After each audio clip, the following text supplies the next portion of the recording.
Les bérets verts ne mériteraient pas plus que le plus quelconque des films de guerre américains habituels si son existence n'était, de loin, plus importante que sa valeur cinématographique, cette dernière étant très médiocre, du niveau d'un Robson ou d'un mauvais Fuller. Les bérets verts, pas plus ignobles qu'un film de guerre anti-japonais, ou qu'un de ces innombrables westerns précisément illustrés par Wayne ou ses émules, déroutent les attaques les plus agressives par une irritante sincérité,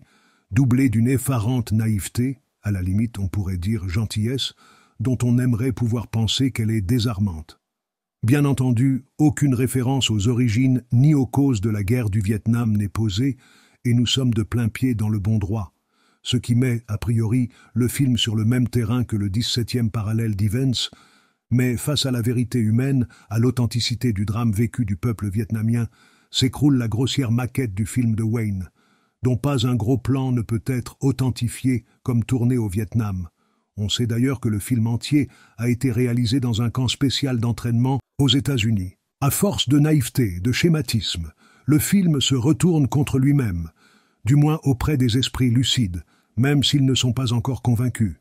Plongé qu'il est dans la mauvaise bande dessinée d'Épinal, le comble étant l'enlèvement inouï du chef Viet Cong, et atteint une douteuse abstraction se nourrissant d'un manichéisme irresponsable, que nous connaissons depuis longtemps dans le pire cinéma américain. Le seul mérite de ce film, réalisé d'ailleurs avec des moyens très importants qui voudraient servir de palliatif à une authenticité totalement absente, est de nous prendre sans recul sur un sujet brûlant et de nous conduire, peut-être, à reconsidérer certaines entreprises plus anciennes, guerre de Corée, etc., que nous voyons aujourd'hui avec un œil édulcorant, et dont les défauts nous apparaissent comme esthétiques ou lyriques. Les réactions violentes contre ce film, visant à obtenir son interdiction, paraissent donc dérisoires et superflues, propres à encourager celles qui ont déjà marqué la sortie de loin du Vietnam et le 17e parallèle, à l'heure de ces deux derniers films et de Vietnam, année du cochon.